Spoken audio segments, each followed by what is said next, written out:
तो बच्चों, आज हम पाठ 6 पढ़ेंगे स्नेह पगी पाती, मतलब प्यार भरी चिट्ठी। बच्चों, चिट्ठी लिखने की परंपरा बहुत पुरानी है।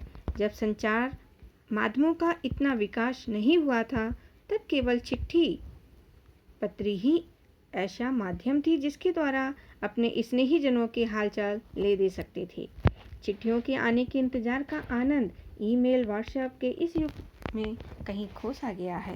यह सच है कि तमाम आधुनिक संचार माध्यमों से भेजे गए संदेश को पाँचने में वह अपनापन नहीं महसूस होता जो अपनों के हाथ से स्नेह के शब्दों में पगी पाती बाँचकर मिलता है। बच्चों, यह पाठ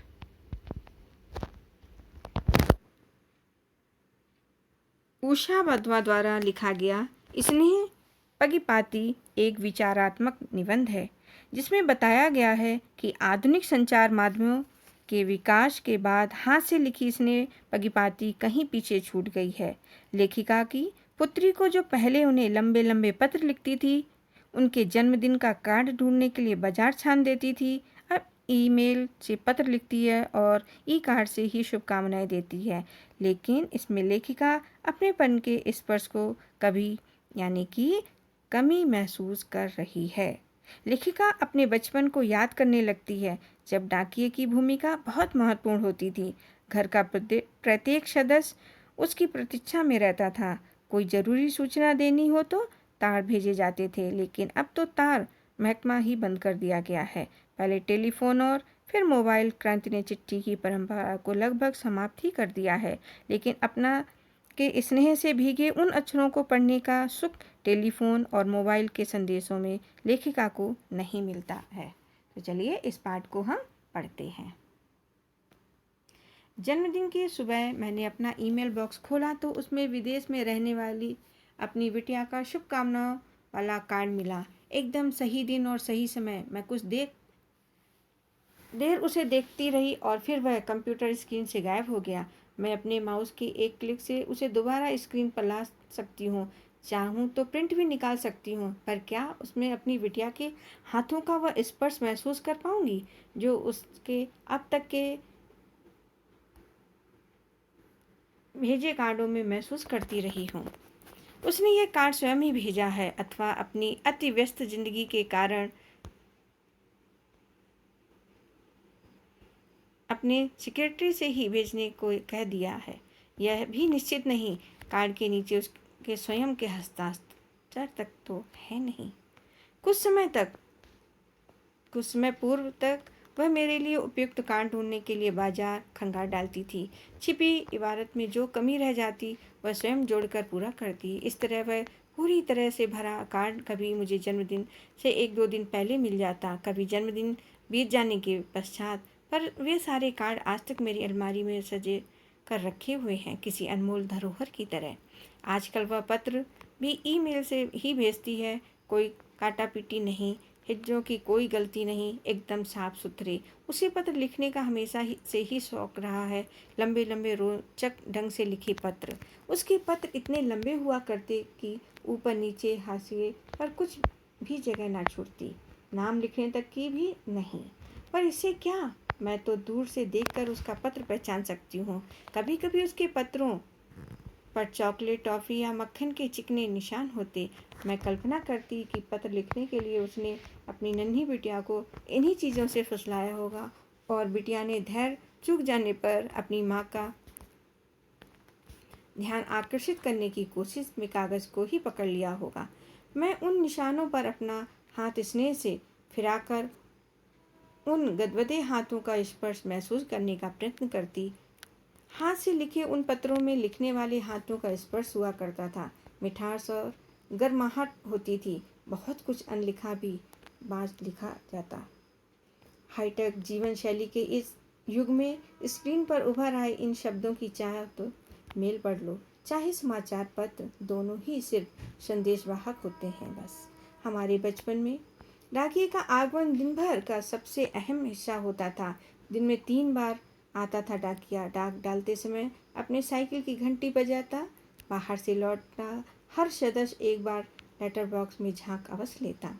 पिताजी दफ्तर से लौटते तो उनका पहला प्रश्न यही होता, कोई चिट्ठी आई है क्या? सबसे अधिक प्रतीक्षा तो विवाहिता बहन के अपने ससुराल से लिखे गए पत्रों पर रहती। परिवार का हर व्यक्ति उन्हें चाव से पढ़ता। माँ स्वयं न पढ़ पाने के कारण हम सब भाई बहनों से एक एक बार उस पत्र को अवश्य पढ़वा कर सुन लेती, पर इसके बावजूद उनकी सुविधा शांत न होती। गांव में पत्र बाँचने का काम राया डाकिया ही कर दिया करता था और जरूरत पड़ने पर उत्तर भी वही लिख देता। कहा गया है कि खत का मजनून जान लेते हैं लिफाफा देखकर, पत्र पढ़ने के पूर्व ही काफी कुछ समझ लेते हैं हम। केसर छिड़का पत्र आया है तो चाची के बेटा हुआ है, कोना कटा कार्ड आया है तो मृत्यु समाचार है। यदि छात्रावास में रहकर पढ़ने वाली बेटी का पत्र आया तो अवश्य उसे पैसों की जरूरत आन पड़ी है, क्योंकि पैसे तो उसे अपनी अति व्यस्तता के कारण पत्र लिखने का समय ही नहीं मिलता। किसी को तत्काल सूचना देनी होती तो तार भेजा जाता। तार मिलने का कोई निश्चित समय नहीं होता था। देर रात को भी तार वाला आपकी सांकल खटकाकर तार पहुंचा जाता, पर जब तक उसके दरवाजे आगे बढ़ाए कागज पर हस्ताक्षर कर आप तार लें तब तक दिल इतनी जोर से धड़कता रहता कि लिफाफा खोलना कठिन। घर के अन्य सदस्य भी घेरे खड़े रहते। सबके चेहरे पर एक ही भाव, क्या हुआ? क्योंकि ऐसे तार प्राय दुखद समाचार के वाहक ही होते थे।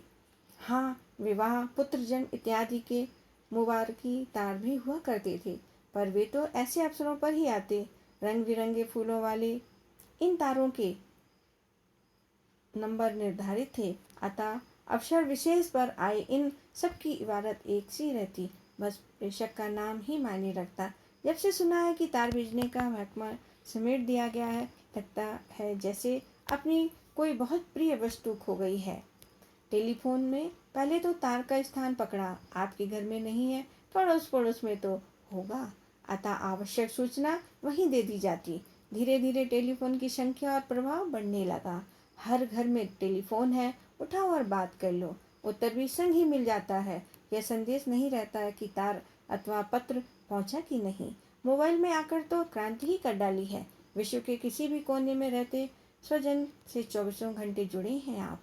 बात तो हो जाती है, पर वह तसल्ली नहीं हो पाती जो लंबा सा पत्र पढ़कर हुआ करती थी। विदेश में बसे बेटे का फोन आता है, माँ कैसी हो? सब ठीक है बेटा, और तुम? कुशल क्षेम हुई।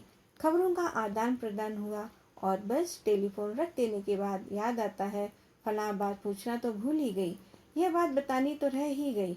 अनेक बातें उमड़ रही थी मन में, पर चाह कर भी कहाँ कह पाई। कितना कुछ तो रह गया भीतर ही। चलते मीटर के आगे कोई कितना बतिया पाएगा। कहा बता पाई कि कल पप्पू की बारात कितनी धूमधाम से निकली थी, कितनी ही तो आतिशबाजी हुई थी, कैसे कैसे तो पकवान बने थे। नहीं बता पाई कि मन कल से बहुत उदास है, अकारण ही। पर आज की पीढ़ी की दौड़ती भागती जिंदगी में पत्रों का कोई स्थान नहीं। तार अथवा तार वाले देखे ही नहीं उन्होंने। एक दो पीढ़ी बाद में बच्चे डाकिया डाक लाया गीत सुन माता पिता से पूछेंगे, माँ डाकिया कौन होता है?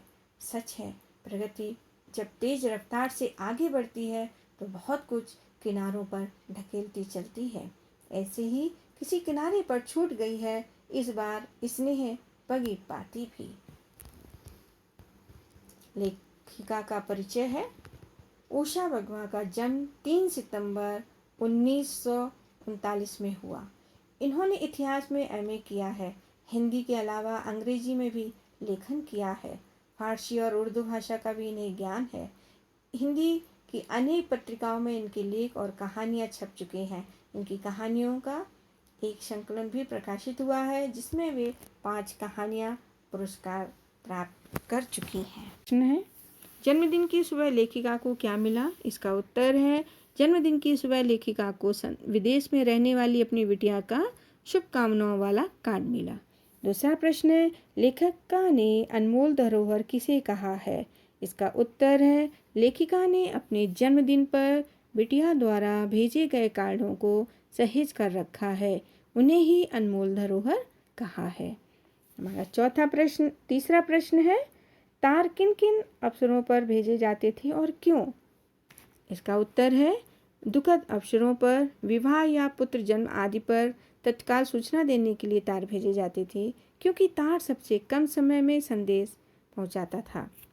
हमारा चौथा प्रश्न है, टेलीफोन और मोबाइल क्रांति का क्या असर हुआ है?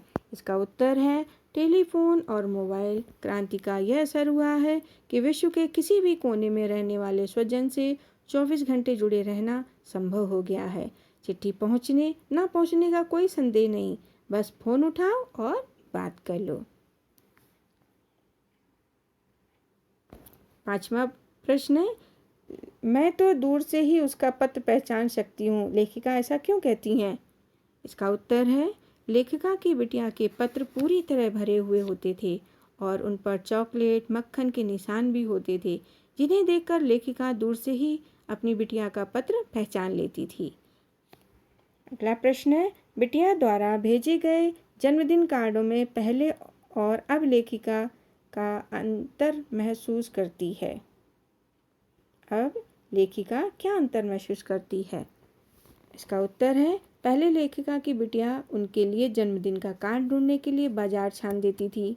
उसमें लिखी इबारत में अपनी ओर से ही कुछ पंक्तियां जोड़कर उसे पूरा भर देती थी। अब भी वह उन्हें जन्मदिन के कार्ड भेजती हैं, लेकिन ईमेल से, जिसमें उनके हस्ताक्षर भी नहीं होते। लेखिका इन कार्डों में उनके हाथों का स्पर्श महसूस नहीं कर पाती। आखिरी प्रश्न है, पुराने समय में लोगों के जीवन में डाकिये की भूमिका बहुत महत्वपूर्ण थी, यह कैसे पता चलता है? इसका उत्तर है, पुराने समय में डाकिये का आगमन दिन भर का सबसे महत्वपूर्ण हिस्सा था। वह दिन में 3 बार पत्र बांटने के अलावा पत्र बाँचने का भी काम करता था। इससे यह स्पष्ट पता चलता है कि डाकिया लोगों के सुख दुख का हमराज होता था।